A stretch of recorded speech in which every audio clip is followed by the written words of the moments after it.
Good afternoon and welcome to our weekend program of TalkSports, which is our Saturday sports special.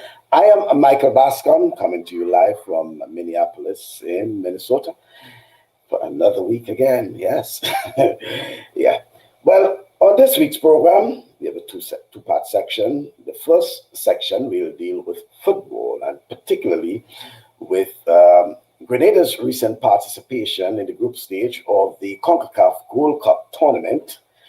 And then after, we head over to Tokyo, Japan to speak about the Olympic Games, because all attention now is on the Olympics, albeit is the Tokyo 2020, the delayed Olympic Games, okay? Yeah. But our first segment deals with Grenada's participation in the CONCACAF Gold Cup Tournament. And as I said, like 2011, when Grenada last participated, that's 10 years ago, they were only managed to score just one goal. But this time, one goal again. But we'll be speaking to the head coach of Grenada's senior men's national team, Mr. Michael Findlay, and he will discuss with us for the next half an hour or so about all the, discuss the performance in particular, and let's look at the ups and downs of the team. Prior to the tournament itself, Mike spoke to us and, I explained that it's a transitional. No one expected Grenada to probably win the Gold Cup tournament. But, for some people, they expected a little more. But Mike is with us. He has never shied away from talking to us. And I'm happy that he is with us to speak with us once again about the performance of the Grenada national team. As I said, good afternoon to you, Mike. Good afternoon. Michael, hello, and hello to all your listeners, and hope you're well. Yes, I am well, and hope you also. And as we continue to advocate that everyone stays COVID-free in this pandemic time. Okay. 100%. Right, Mike. So first of all, let's look at the performance of our national team at the Gold Cup, and just continuing from where we left off when we last spoke in terms of the expectations and what have you, and pretty much not what you expected in terms overall team performance for Grenada at the Gold Cup. Yeah, I think that a couple of things. I mean, in terms of expectations, as we spoke on your previous show, I think most importantly, we were looking for setting a performance standard. And setting a motivation that was around the fight for respect and the fight for acceptance and the fight for positions. And in those areas, I and the rest of the staff were very pleased. The realities of international football in this region in CONCACAF is that it's not easy, and it never has been easy, and it will never continue to be easy. And we need to make steps to put ourselves closer to the top 12, as I keep saying to people. And those steps comes with experiences like we had. I was also very pleased with our performance in our very first game, which is always a very difficult situation because it's the first game in the tournament. We hadn't been there since 2011. And we really didn't know what to expect in terms of how we'd apply ourselves. And as I said, I think we surprised a number of people. And the conversations that I've had outside of our Grenadian group has been very complimentary in terms of how we applied ourselves, how we looked, what our methodology was, and our game model looked like. So we were happy with that. As it relates to results, Michael, you're absolutely right. You can't be pleased. You can't be happy because football is about winning at this level. And if you don't win, you have to step back and take a good look at what you're doing and how you're building. And that's what we will do in terms of where we were in the tournament. You're right. I don't think many people expected us certainly to go out and win the tournament. I don't think many people expected us to leave the group. And quite frankly, my initial interviews, pre-tournament was, were we even going to win a game? So, there's lots of that discussion behind the scenes, but But yeah, all in all, certain things very happy with, other things disappointed with, but an experience we need to use as a launching pad for our next steps and in terms of growing the program. So in terms of some takeaways, and you did mention some things that you were not happy with, some things that you were very satisfied with. What are some of the things that you were not satisfied with in terms of the team's performance? I was not happy with our consistency. I mean, we played quite well in sections and passages of play when we had the ball. But we need to do that on a more consistent basis. I was not pleased with our final acts. You maybe have heard me say this before, but many people, I say all the time, is that, football at the highest level is about having a critical ability at a critical time in a critical place. And we lack that. There's no doubt. And it shows on the scoreboard because we only scored one goal.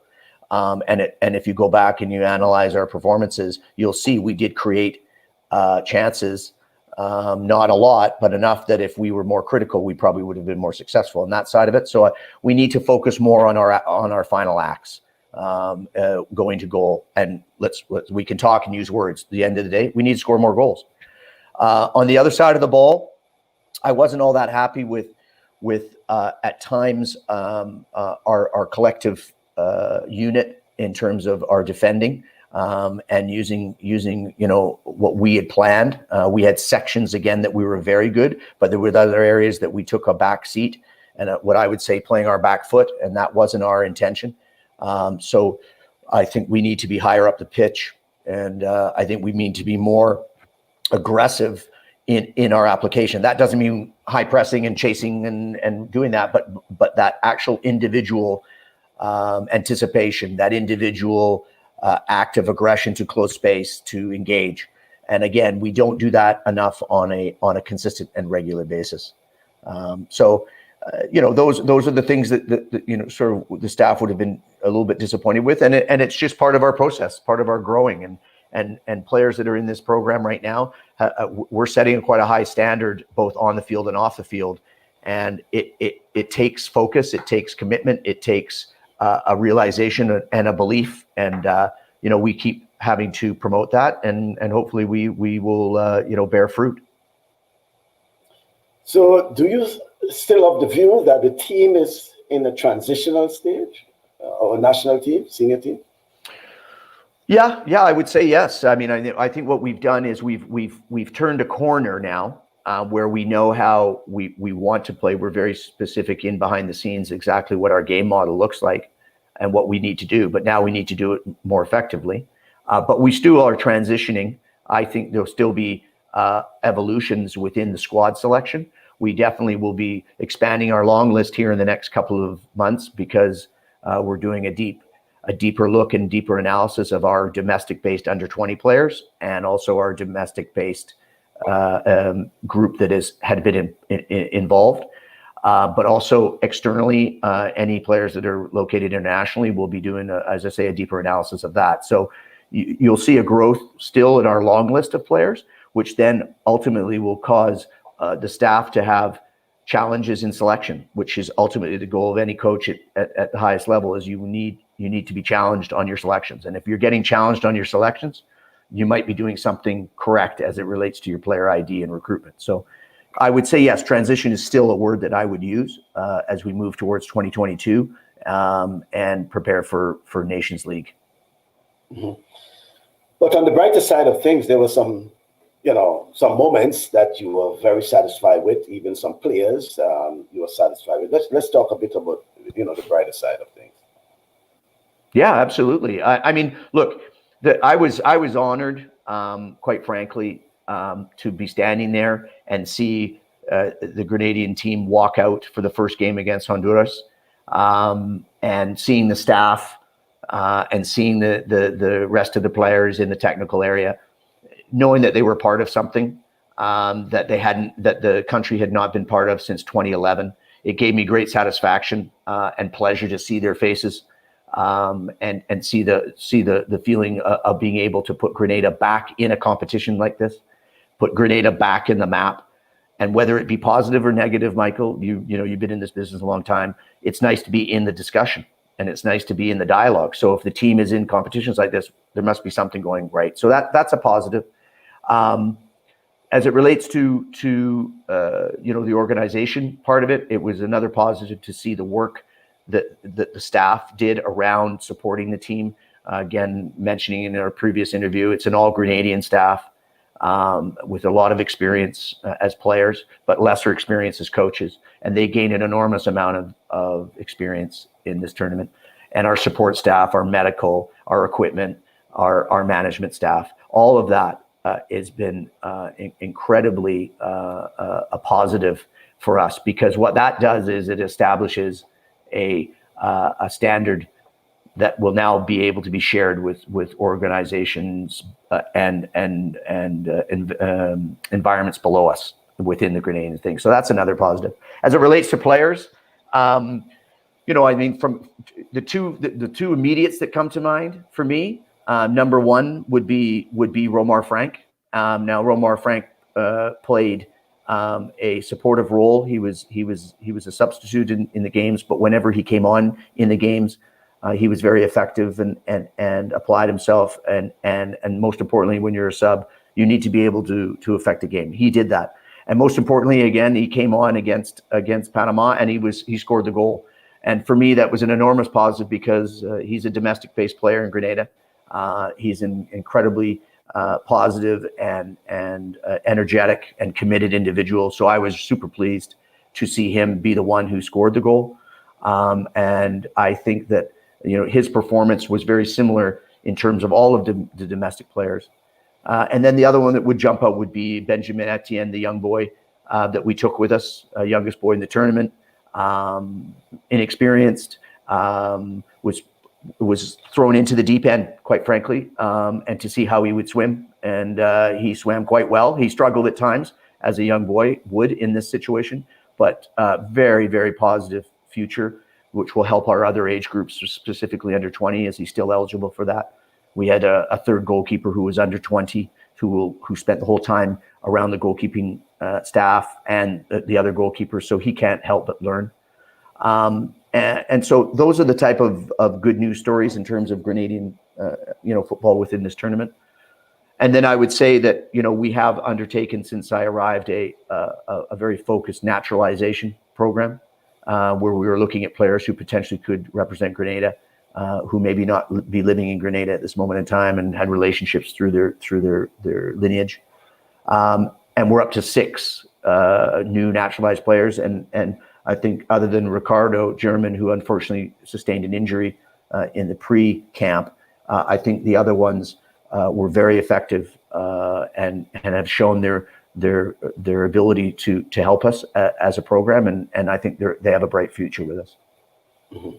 And what does it say, Mike, for the future of Grenada football, in particular with those youngsters that you have identified, the Benjamin and the young keeper and others, basically, youth players, mm-hmm. and they are domestic players as well, mm-hmm. okay? Mm-hmm. What it says for the future of Grenada football, especially when you look at it from the transitional stage? Well, I think the most encouraging item is that there are players, and I can tell you that there were players who were working with the domestic group on island who did not come to the Gold Cup as part of the 23, but they were in the environment with the senior team, who were as I think committed, but also have great potential. The key to this is what's the next step for them as an environmental condition. Where are they playing? Where are they going to play? Because if these players wish to become relevant with the team, but most importantly relevant with the national team's future, they need to be playing in the best possible environment. And so it'll be interesting over the next couple of months as we look at how we're going to support these players. There's an under 20 program that is kicked off. We're going through evaluations and assessments now. And they have a first step in their qualification for the World Cup at U20 in November. So we're going through this process now, and part of that process will be making sure they get experiential adventure somewhere, so they're off island to see what the world looks like as it relates to international football. But also we have to look at what's their next step as they graduate from school, as they look to the future. How important is football to them as a potential profession? What do other clubs, scouts look at them? And so that is going to be a big challenge, because it's critical for their development to be at the best possible level, training on a consistent basis. Mm-hmm. And in terms of what you're saying in summary as well, Mike, what it is that you will suggest or should be done regarding our domestic league, because that is an important feeding ground for talent.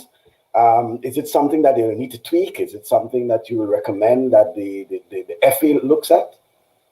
Yes, 100%. We've had deep discussions. Jerry Alexis, our TD, has a vision as it relates to this. The president obviously is very close to that, and the rest of the GFA staff. And it's been clear that we have advised, and in my role as a consultant and a football development manager for Grenada is to provide my feelings, feedback, and advice. And it is that the Grenadian League must take a big step as it relates to establishing it as a standard-based league within Grenada. The Premier League has some great history. It has some great clubs. It has produced some very good players. And it has some very good coaches and a group of passionate people that run each of these clubs. But at the end of the day, we need to take a big step forward in terms of advancing the standards within that league. That comes with coaching development standards. That comes with training standards. That comes with facility standards. That comes with administration standards. And I know that the GFA has been keen, and what Jerry is presented in his plan is solid to the core as it relates to becoming better. Because what you want to do, Michael, as you just said, is you want to benefit from that area of growth that can happen on island. And you only can do that to the best of your ability if you make it a standard-based league. Now that comes with a lot of responsibility. That comes with commitment, sacrifice, but it's not anything that hasn't been done anywhere else before. And so you need to change the way we're thinking about things like this, because there is talent. There's no doubt there is talent, and there is no doubt there is potential. But we need to do a better job in enhancing both of those items. Mm-hmm. And Mike, looking at the three games Grenada played, which one you think, on reflection, was Grenada's best showing? Panama, Honduras, Panama, and Qatar. Which of the three games do you believe were the best of Grenada's performances? I'd actually say Honduras, and I'd say it because a couple of reasons. One is because, as I said earlier, it was the first game. So you're sort of unsure. Players are a little bit nervous because they're unsure of what they may be experiencing. Honduras is a very disciplined, experienced, and has a certain way that they play, and it can be overwhelming if you let it. But we showed up. I really enjoyed watching them apply themselves. They played with no fear in sections of play, and I thought probably that was our best performance. Their energy level was good, and up until the 80, I can't even remember, Michael, but it's probably close to the 80th minute. We were in the game. And then we got stretched because we were looking to score and looking to get something on the board. And the only unfortunate thing that I would say occurred in that first game in terms of performance is we had an unfortunate incident with the goalkeeper who made a mistake, and that cost us. But that's football. The second goal, unfortunately, looking back at it, I personally would say it was offside. But again, that's football. You have to rebound and get on with it. But in terms of that, both of those situations, the more critical piece rather than what happened was how we responded to that. Because it would have been very easy for us to, I think, collapse and go, oh, we're not good enough. We're not going to score. But they rebounded, and each time they stayed in the game and they stayed to the plan. And the response I got after the game from a number of people, including the coach of Honduras, who I know, was very positive, is that we've made some steps. I don't think people expected us to play the way we played. So I'd say Honduras is the game that I was most happy with. Mm-hmm. And going back, if you have to single out a player of the tournament for Grenada, maybe difficult for you as a coach, but who would you put at the top of that list of players? Probably you may want to bring it down to more than one, probably a top three or something.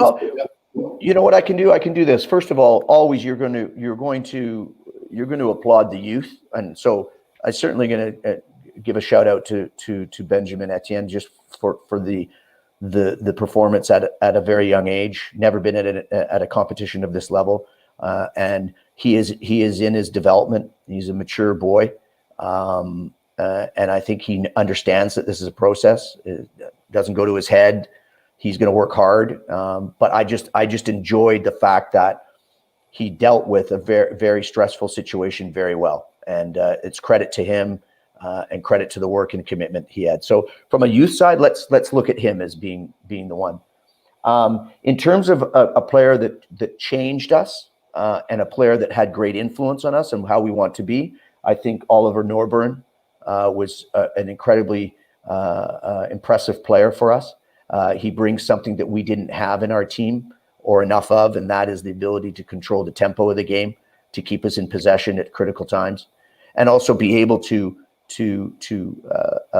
attach our game model as we wanted to play, which was being able to change the point of attack whenever possible and move the pitch higher up. And so I was very impressed with Oliver. He partnered incredibly well with AJ Patterson, who is a staple in our group, and their relationship was very strong, and you could see that. So they bring both sides of the game, both behind the ball and in front of the ball. So I'd say Oliver from that point of view. And then if you go into the attacking third, from a new addition, I thought Regan Charles Cook was very good for us. He brought again a dynamic of play that we were looking for, which was that ability to penetrate, both from a running point of view, passing point of view, dribbling point of view, and that'll be something that I think we're going to benefit from moving forward. So I was impressed with his addition. But again, when you look at it, what was really beneficial was all of those little bits were part of a bigger core. Everybody who played, I think, contributed at the time they needed to contribute. And that is a positive thing, because as I said, what we want as coaches is we want to be pushed to have to make difficult decisions. It's no fun to be able to write your team sheet down without even having to think about it. That means you're not growing, you're not developing. So putting us in that position. So, but those would be the ones I'd say you bring to light. Yeah, well, in my personal view, and I just added that two of the three, I didn't remember Oliver, but definitely Cook and Benjamin were my two picks. I thought Cook had that fighting spirit. He was very determined. He was, I don't know, he was a player that looking as if he can play, probably 200 minutes, nonstop. And Michael, what you saw, just the way you described that, he also had a real energy to him around him. Like, I always believe that players if they display the same sort of energy on the pitch, off the pitch, you've got something, right? He did not, swing between negative and positive. He was constantly on the positive. And that is something I think is incredibly important for any team, is to live in the moment and live in a positive scheme. So what you saw is what you got. Mm-hmm. Coach, you have that title as head coach, but again, you stress the importance of having a team around you. And in that case, you have an all-local team. with the assistant coach, the trainer, goalkeeper coach, and these are people you have to consult with in terms of selection, and even when it comes to substitution, sometimes you will consult and things like that. How difficult or easy it is for you to come up with your final squad, first of all, to travel with for the Gold Cup, considering all the factors in terms of injuries, etc., and then your final team for the particular matches, the individual games.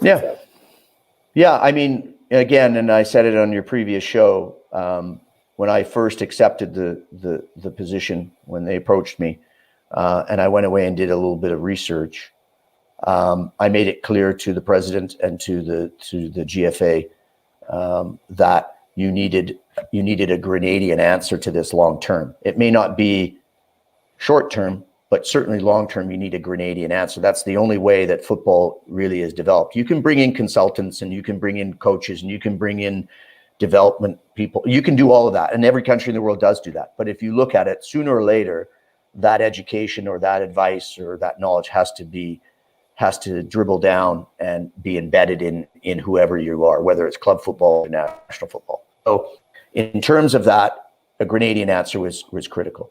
And then when we did appoint these individuals, they became absolutely essential to me to be able to get a better idea on the culture and the players' mentality and the history and all of those things, which they've done so well.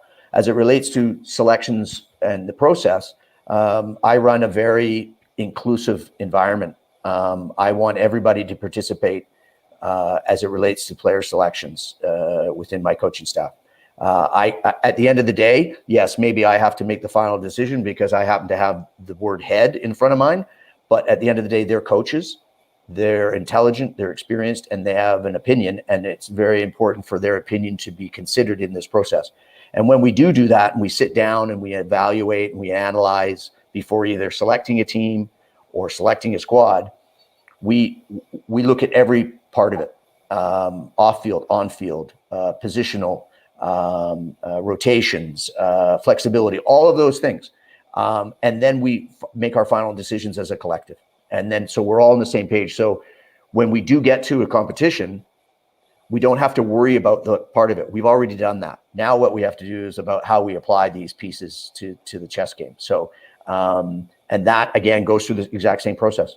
So it's been a very fluid situation, a very positive situation. We've had our disagreements, as staff should. You should never have yes men. You should have people who are willing to contribute and challenge me, for example, in the appropriate manner, so we all can look at it. And that's what they did. And then if you look at the rest of the staff, they're as important too, because they bring items to selection that most people never know.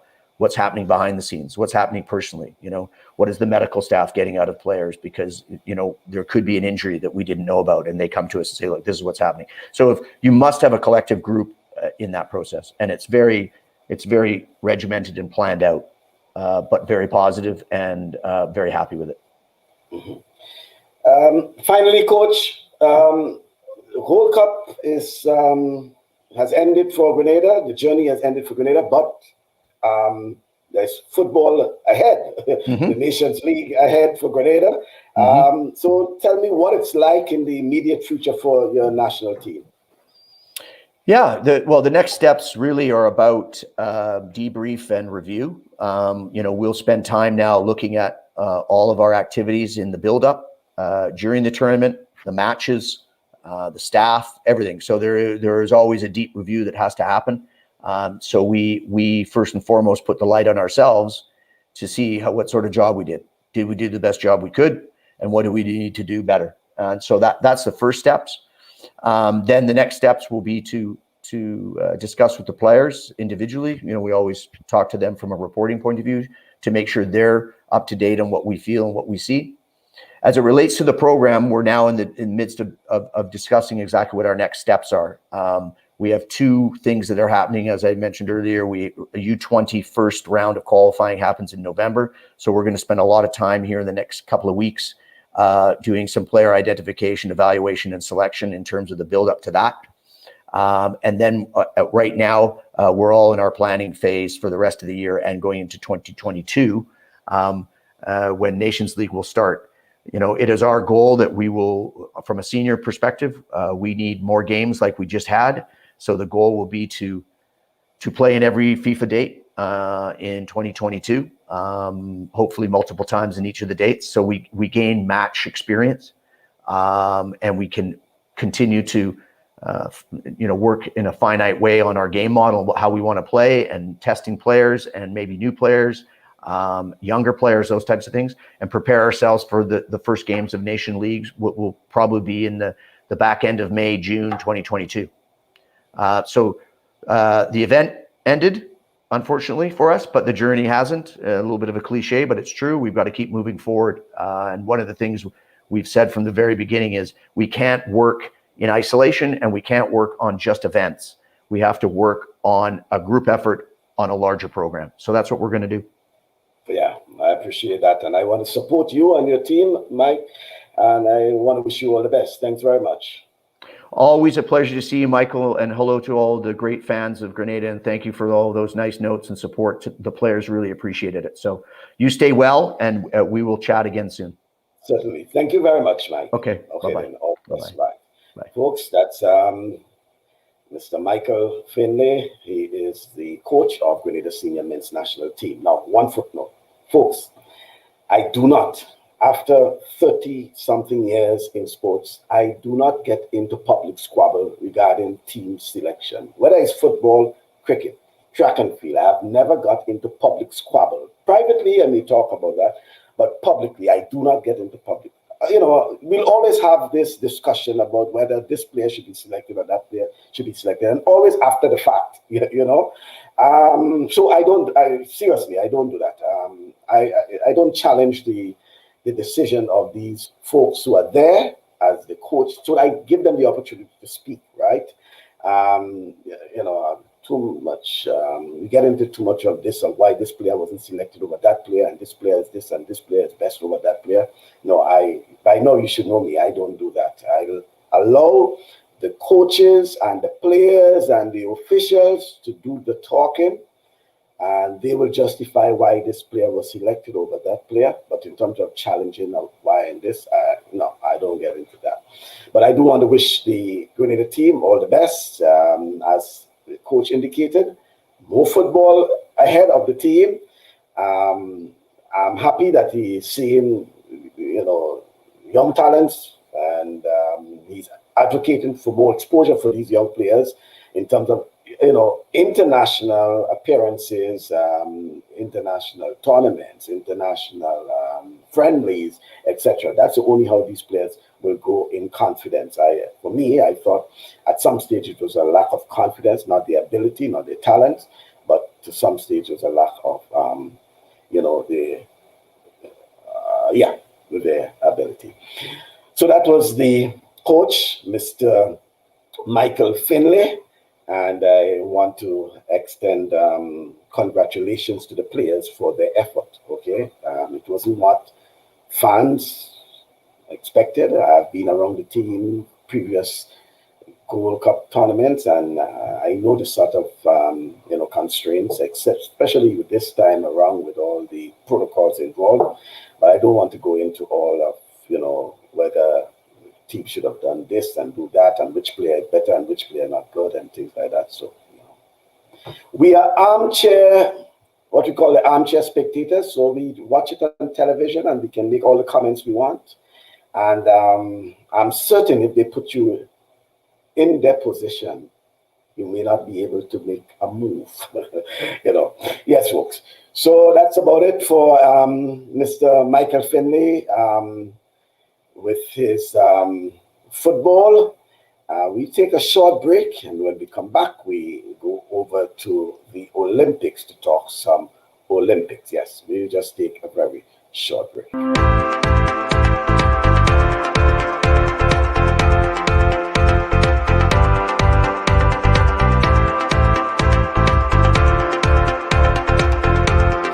And welcome back to TalkSports, our Saturday Sports Special. And joining me from Tokyo, Japan. He's no stranger to our program.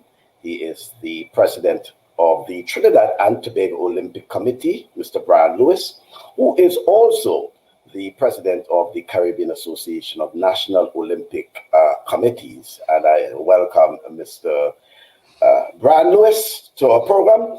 Well, it's early morning your time, and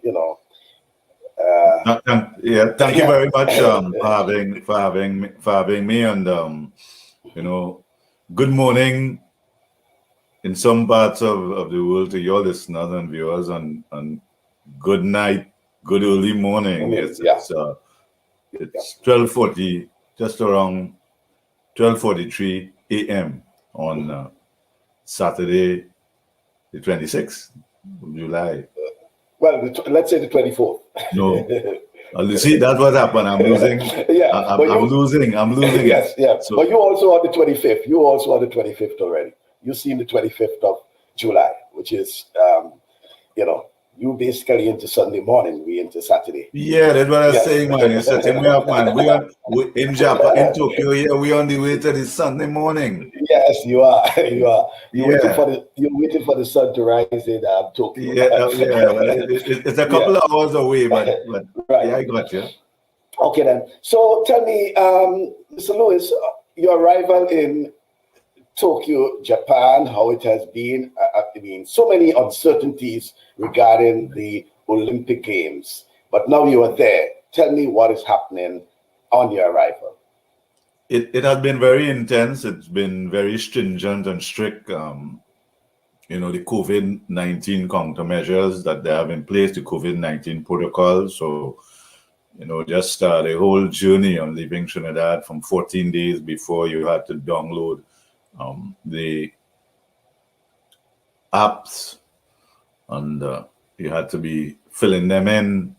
So they were keeping tabs on you from 14 days before you departed, scheduled departure. You had to submit your itinerary, an activity plan, which had to be approved. You had to do 2 PCR tests within 96 and 72 hours of your journey in the context of Trinidad and Tobago. We would have the Trinidad and Tobago Olympic Committee, we would have instituted an additional PCR test 14 days, and depending on that test, you may have had to do another test. And this is in addition to the required 2 PCR tests. So we in fact had one person who came back positive, and they had to be withdrawn like 24 hours before they traveled, and replaced a member of our medical staff. I myself ended up having to do 4 PCR tests, and that's the one with the nasal swab. So once you got the negative PCR test, the 2, you then boarded the plane, and even when you on the flight to the last point, which is in my case, I would have gone from Port of Spain on Caribbean Airlines to Miami, then Miami to Chicago, and then Chicago to Narita, Japan. So American Airlines, and with the One World Alliance, they had the JAL, Japan Airlines, and that was particularly stringent because all the steps along the way, they had to verify your documentation, your PCR tests, the OCA icon app, they access those apps with the barcodes, etc. So it was very strict and stringent. And then, so you arrived in Japan, you then had to do another test, which had to be negative before you were allowed to leave the airport. So you do that, and then in our case, with myself and the Secretary General of the Trinidad and Tobago Olympic Committee, Mrs. Annette Knott, we were taken to what they call the Olympic Family Hotel, and there we were placed on a 3-day quarantine. We weren't, on the strict application of that quarantine, we weren't allowed to leave the room except to carry your saliva test, which we had to do daily to the collection site. In our case, we had to miss the opening ceremony. The quarantine, the 3-day quarantine period ended yesterday, Saturday. And of course, there were negative tests. So we continue having to submit negative tests. It is the same process the athletes going into the village would have had to enjoy. In terms of the athletes, they have a little leeway in terms of, because they have to train, etc. in terms of the quarantine. But they all have to take daily tests. If you had the misfortune that on your flight, whether it was an Olympic stakeholder or not, of someone testing positive on that flight, and you were in what they deem close contact, meaning like within 2 rows or 2 seats next to you, you're then placed in a 14-day quarantine at an isolation center. And that is out there. Therein lies the risk that you may not, if you're an athlete, be able to participate in the games. Well, and despite all that you're saying, we still had some incidents of folks having to, well, not just be isolated, quarantined, but there's folks who tested positive as well.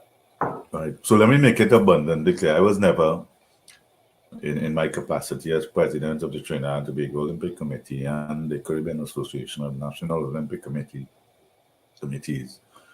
ever under the impression that the Japan government, the Tokyo Metropolitan Government, and the Tokyo 2020 Organizing Committee and the IOC anticipated no infections or no positive tests.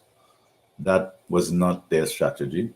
The strategy, based on the science and based on the expert guidance they were getting and continue to get, was prompt testing, prompt identification, and prompt isolation and containment. And that's the strategy they have put in place. Of course, with something as pervasive and murderous as COVID-19 and devastating as it has been, there are various opinions from different experts, so that there are experts who have a different view to the experts whom the Olympics Tokyo 2020 relied on, and that's fair comment. But as far as I'm concerned, I'm satisfied at this point that the measures and the countermeasures and the strict stringent countermeasures that the IOC and the Tokyo 2020 and the government of Japan and Tokyo Metropolitan Government have in place are fit for purpose. They also have the additional measures of any breaches or non-compliance. The ultimate sanction is that you will be deported by the Japan government. But human beings are what they are. And I myself have been disappointed by some of what I've been seeing, even from Olympic leaders, in terms of their failure, recklessly in my view, to not comply strictly with the COVID-19 countermeasure. And I would like to urge Olympic stakeholders and Olympic leaders in particular to desist from that type of behavior. It doesn't set a good example, and it puts at risk the games, and it is also, in my view, a massive disrespect to the significant effort and gamble that the Japan government, the Tokyo Metropolitan Government, and the Tokyo 2020 Organizing Committee that they have taken in pressing forward with this game against massive criticism and contention. And they have taken what they believe are the necessary steps to protect the athletes, in particular the Olympic stakeholders, and more importantly, the people of Japan and Tokyo, from from unnecessary risks. And it as I said, it's very disappointing to me to see that the attitude of what I can only call privilege and entitlement from some Olympic leaders in feeling that they are above the countermeasures and that they have somehow earned the right to receive exemptions and exclusions from strict adherence to something as basic as wearing masks and social distancing and not going out of the bubble to restaurants and malls, etc. It is deplorable, in my view, and irresponsible. Hopefully, our Caribbean Olympic leaders are not guilty, I should say, of the allegations you're making. Well, it's not an allegation. It's a statement of fact. What I would say is that the Olympic family hotel that I'm based at, which is the Anna Intercontinental Hotel, staying here, Olympic leaders, presidents, and secretary generals from almost all the various continents and countries that make up the Olympic movement in terms of NOCs. And that's all I will say. As I said, I'm not going to be specific, but as we say in the Caribbean, if you have cocoa in the sun, then that's your business. I'm just issuing and voicing what I consider a general warning and caution, and I feel that I have that duty, role, and responsibility as a president of an NOC, and in particular as the president of the Caribbean Association of National Olympic Committees. We have to set an example for the athletes and those in the village, and we have to show respect for what the Japan government and the people of Japan and Tokyo in particular, what they are doing to continue to press forward in hosting these games. Yeah, I think your statement is in order, bearing in mind what the Caribbean has been going through with the pandemic, how it has wrecked. Correct. Correct. The reality is that this COVID-19 has killed over 4 million people around the world. It has devastated economies, public health systems. It is gender regressive. So it all predictions indicate that it will take the globe, whether you're a rich nation, a developing nation, or a poor nation, it will take a couple of years to recover from the economic and public health and social devastation. There are many children, for example, in the Caribbean and around the world that they have lost caregivers. So this is a serious thing. The issue of vaccine inequity is a live one, where you have some countries, Haiti, for example, where what's the vaccination rate in Africa, and while you have other countries, rich nations, who are hoarding vaccines. So the point I'm making is that the people in sport and the Olympic movement in particular, who, as far as a lot of people are concerned, have the privileged position and the vanity position to be holding an event of this nature, which some fear would be a super spreader event in the midst of a global pandemic. So we in the Olympic movement can't be tone deaf.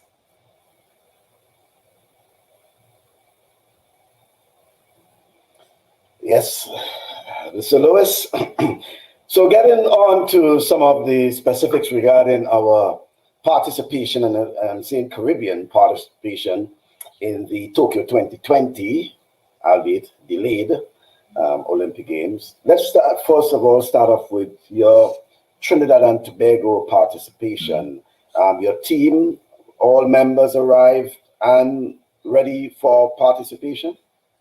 Well, the members have arrived in Tokyo. In the main, we have about 2 members because still to come. Because remember the COVID, one of the COVID-19 countermeasures in place in this game for all teams and all countries is the athletes must come in 5 days before the event and depart within 2 days of the event being completed. So the later your event. So we had in terms of Trinidad and Tobago, we had our track and field contingent coming in on the day of the opening ceremony. And we still have our cyclists or track cyclists to come. The road cyclist, the history-making Tennille Campbell, she will get into action this weekend. We have, in terms of our team, 33 athletes, 13 female, which is our largest female contingent in Trinidad and Tobago Olympic history.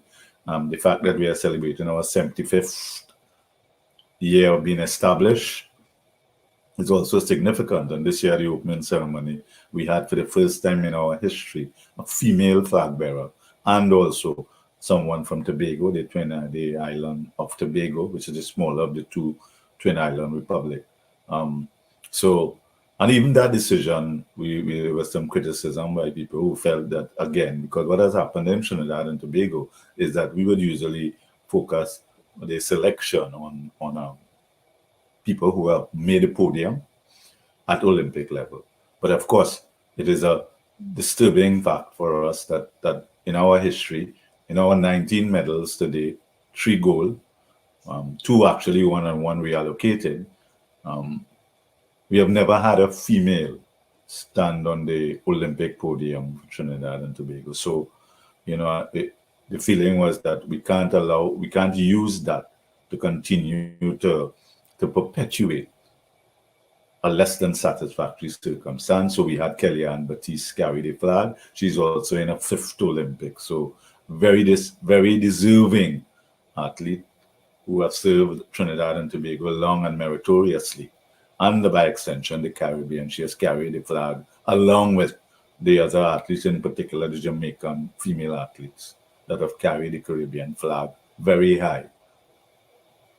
So that's in a nutshell in terms of Trinidad and Tobago. Again, because of the reality of COVID-19, the athletes, not only from Trinidad and Tobago, but from the entire Caribbean and around the world, have gone through enormous challenges to maintain their preparation and focus over the last 16 months, 18 months, many of whom, because of COVID-19 lockdowns around the place, in particular in the Caribbean, have been able to train and prepare appropriately.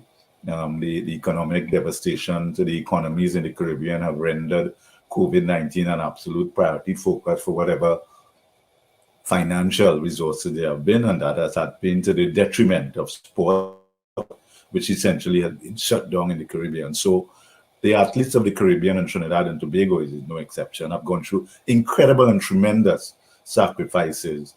And they have persevered, they have shown an indomitable will. But let me just acknowledge that all citizens, all industries in the Caribbean, around the world, but in the Caribbean, have gone through tremendously difficult circumstances. So it is not that sport and the Olympic movement in the Caribbean has been singled out. It has been around, everybody has gone through it. So, it's important to acknowledge that, because this is not about exceptionalism. This is about the raw reality of the ground. So that we are here, the athletes from the Caribbean, the athletes from Trinidad and Tobago and the various countries, we are representing our individual countries, but the region on the global stage, one of the mega events of global sport and global entertainment, the Olympic Games, during a global pandemic. And the people of the Caribbean, the governments of the Caribbean, the media in the Caribbean must first acknowledge that display of bravery and courage and patriotism on the part of our youth and young people, and all our athletes, as you're very aware, in the main, tend to be in their 30s and 20s and teens. and represent a beacon of hope and an inspiration to the youth and young people of the Caribbean, that regardless of adversity, regardless of obstacles, regardless of failures and disappointments, if you persevere, you can achieve your dreams and goals. So the first stage was to get to the Olympic game. Because of COVID-19, the next important step, even before we talk about performance and expectations of medal, is that they have to remain COVID-free to get to the starting line. And even when they get to the starting line and they advance through the rounds, they must remain COVID-free. So that there is a high degree of individual responsibility and collective responsibility to each other. Because the reality is that every single human being in that Olympic village is an enemy who can infect you with COVID.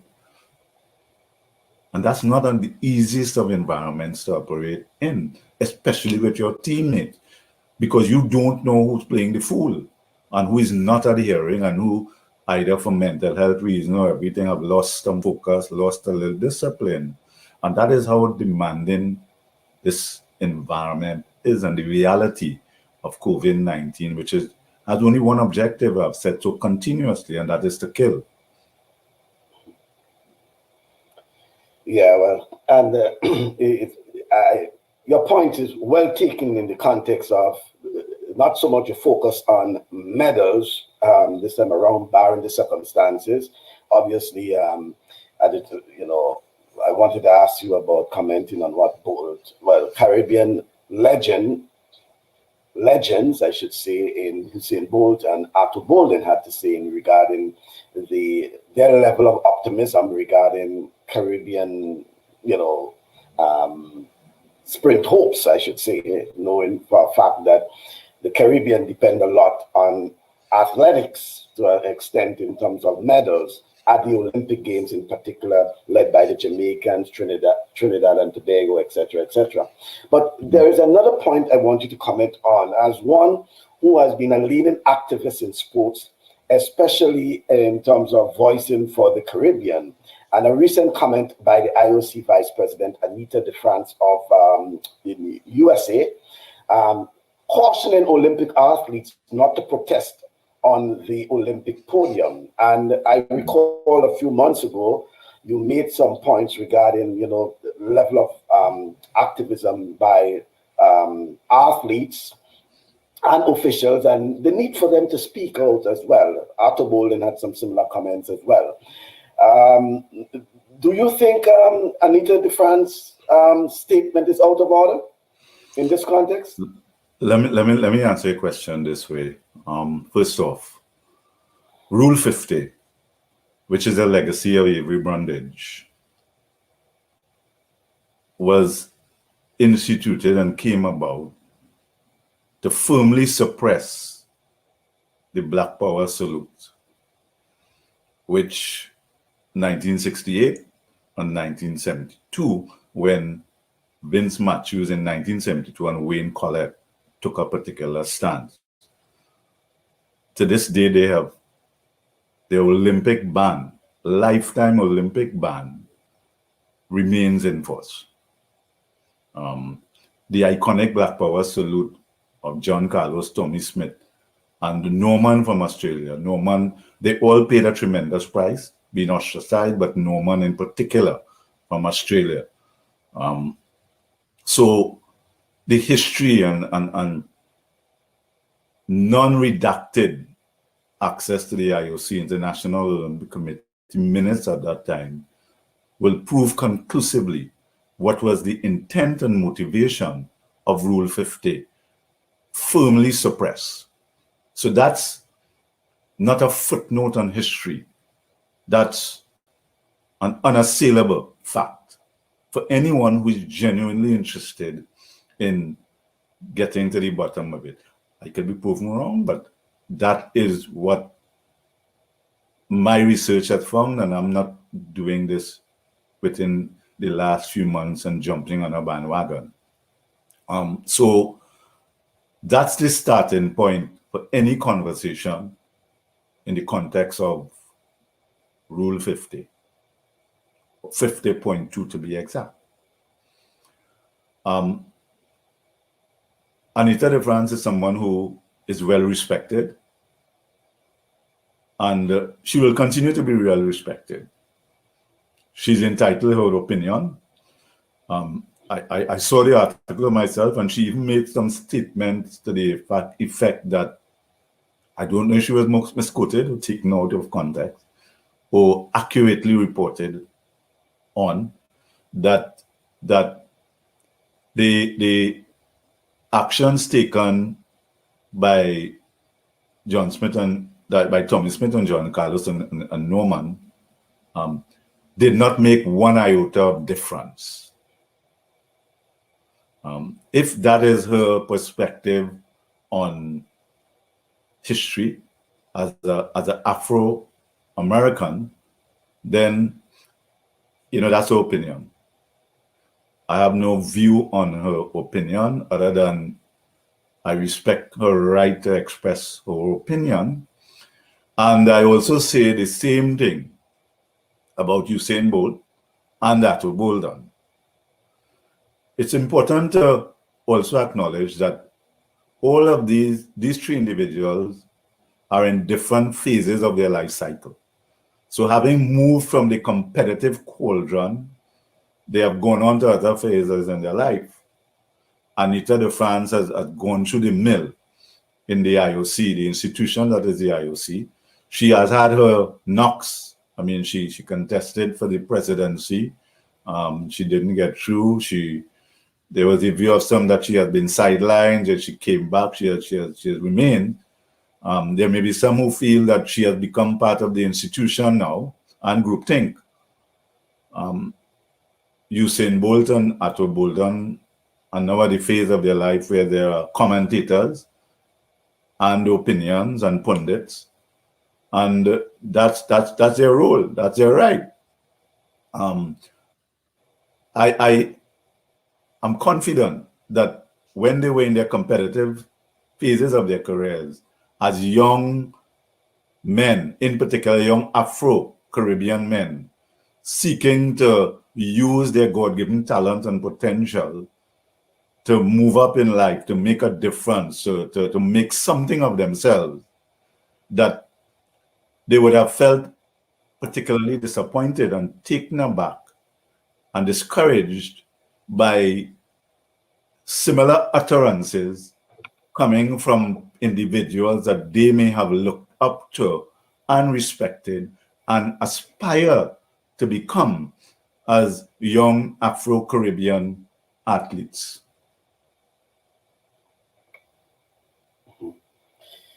Well, it's always a pleasure speaking to you, Mr. Lewis, and I want to thank you for the history, I should say, that history lesson, because it always brings out that level of research and historical, value to knowledge, and I want to thank you for that. Just in a minute or two, any final words regarding your hopes of the Caribbean success at the games, knowing for a fact, again, under the circumstances that they will be operating? What I would like to say is that my view is that my focus and what I would like to see is that as many of our Caribbean athletes, regardless of what individual nations they represent, are able to fulfill their potential by getting to the finals COVID-free and untainted by any aspects of this COVID-19 situation. And I am confident that once they are able to do that and they get into that finals and can meet that starting gun across the various disciplines and sports, that the Caribbean will have fun and a lot to celebrate and acknowledge in these difficult circumstances. Okay. Well said, Mr. Lewis. I want to thank you, as usual, for being part of our program. And I want to wish you all the best and remain COVID-free in Tokyo, Japan. Thank you, Mr. Lewis. Yep. Thank you very much. All the power to our athletes. Okay, thank you very much. So, folks, there you heard it from Mr. Brian Lewis.